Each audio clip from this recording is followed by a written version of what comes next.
Since the Democratic Party loves to keep us in the past, today I'm going to dive into the past of the Democratic Party and their demonic history, especially when it comes to the black community. See, I know some of y'all will say the party switch, but the party switch is not really true when it comes to the black community, because the black community never really wanted to voluntarily vote for the Democratic Party. We were forced to, okay? By physical, brunt force, and a lot of times even losing our lives. Today I'm going to dive into one of the massacres that is dear to my heart because it happened in Louisiana. This is the Massacre of Opelousas, Louisiana, which is inside of St. Tammany's Parish.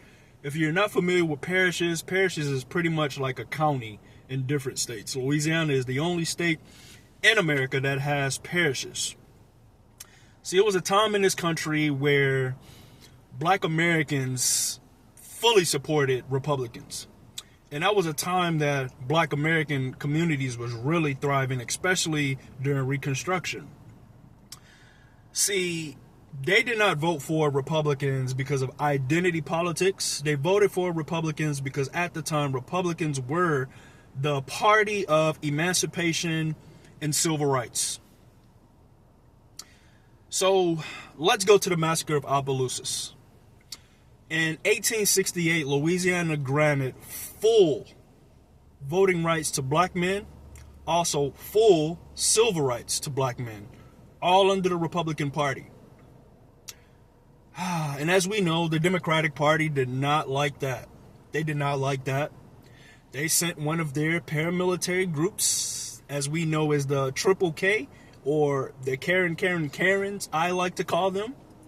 See, they had a wing of the Karens in Louisiana, and they were the White Knights of Camellia. The White Knights of Camellia would wreak havoc on communities that were particularly black Republicans, and they would force you to vote Democrat. So in this massacre right before, also in 1868, there was a black educator by the name of Emerson Bentley. He was also the editor of the Republican newspaper. And he made a piece in the newspaper calling out Democrats, just like we do today. Calling out Democrats, and he was telling black people to come back to the GOP. Of course, Democrats did not like that.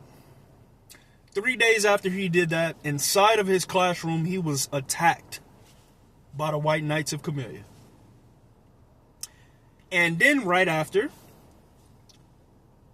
for the fear of retaliation from black Republicans, these white militia groups gathered up thousands of white people to terrorize all of the black Republicans in Opelousas.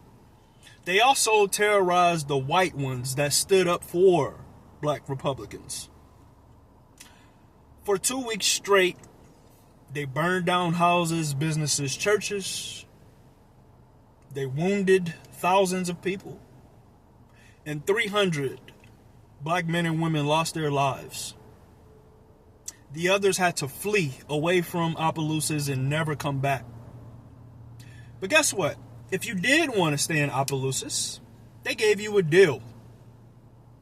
They said, you can leave, or you will show your allegiance and your loyalty to the Democratic Party. And if you did say, hey, I will show my allegiance to the Democratic Party, they would get a red band and put around your arm so they can identify you. And if you refused that red band, they would take your life. They would take your life. And look how today we see Democrats come after black Republicans. Fast forward, Opelousas is still in control of by the Democratic Party. It got so bad that after that massacre, Opelousas never voted for a Republican. Even at the presidential election of 1868, we had Grant running for president. It wasn't one Republican vote that came out of St. Tammany Parish, even though it was full of Republicans. I'm going to give y'all this quote that one of the local electors said. "No man could have voted any other than a Democratic ticket and not have been killed inside of 24 hours.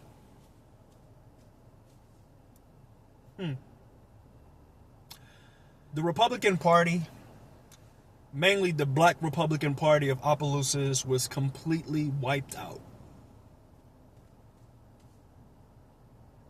So you tell me how the Democratic Party has been so great for us. Once again, it was not by choice, it was by force, or it was by your life. And that has taken a toll on us for years. Thank y'all for watching this video. I'm going to do more videos about the history of the Democratic Party. Let me know if y'all like these videos of me just talking on camera, or if you would like to see some high production type videos. A little bit about myself: I am also a published photographer and cinematographer. So if you really want to get serious, y'all let me know. But I really like doing these videos like this. Also, let me know in the comments if you knew any of this history. Talk to y'all later.